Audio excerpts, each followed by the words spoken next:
ಕೋಲಾರ ತಾಲೂಕು ಅರಣ್ಯಾಧಿಕಾರಿ ಏಡುಕೊಂಡಲು ಅವರನ್ನು ಕೋರ್ಟ್ ಛೀಮಾರಿ ಹಾಕಿದ್ದು, ಇವರನ್ನು ಕೂಡಲೇ ಸಸ್ಪೆಂಡ್ ಮಾಡುವಂತೆ ಆಗ್ರಹಿಸಿ ಜಿಲ್ಲಾಧಿಕಾರಿ ಕಚೇರಿ ಬಳಿ ರೈತರು ಬೃಹತ್ ಪ್ರತಿಭಟನೆ ನಡೆಸಿದ್ದಾರೆ.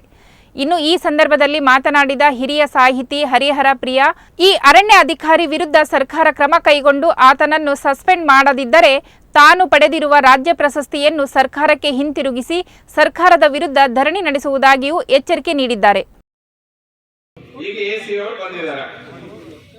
ಡಿಸಿ ಅವರು ಬರಬೇಕು ಅಂತಕ್ಕಂಥದ್ದು ನಮ್ಮ ಮನವಿ ಇತ್ತು.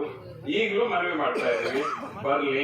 ಬರುವವರೆಗೂ ಎಸಿ ಮೇಡಮ್ ಬಂದಿದ್ದಾರೆ. ಅವರಿಗೆ ಈ 6 ತಿಂಗಳಲ್ಲಿ ನಡೆದಂತಹ ಘಟನೆಗಳೇನಿದೆ, ಫಾರೆಸ್ಟ್ ಕಾನೂನುಗಳೇನಿದೆ, ನಮ್ಮ ರೈತರ ಕಾನೂನುಗಳೇನಿದೆ, ಮತ್ತೆ ರೆವಿನ್ಯೂ ಕಾನೂನುಗಳೇನಿದೆ, ಇದಕ್ಕೆ ಈ 6 ತಿಂಗಳಲ್ಲಿ ಜಿಲ್ಲೆಯ ಆಡಳಿತ ರಂಗ ನಮಗೆ ಅವಕಾಶ ಕೊಟ್ಟಿಲ್ಲ.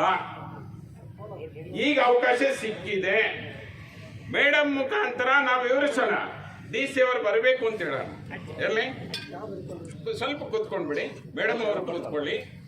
ನಾವು ಮನವಿ ಮಾಡ್ತಾ ಇದ್ದೇವೆ, ಎಲ್ಲ ಕಾನೂನುಗಳನ್ನ ನಿಮ್ಮ ಮುಂದೆ ಇಡ್ತೀವಿ.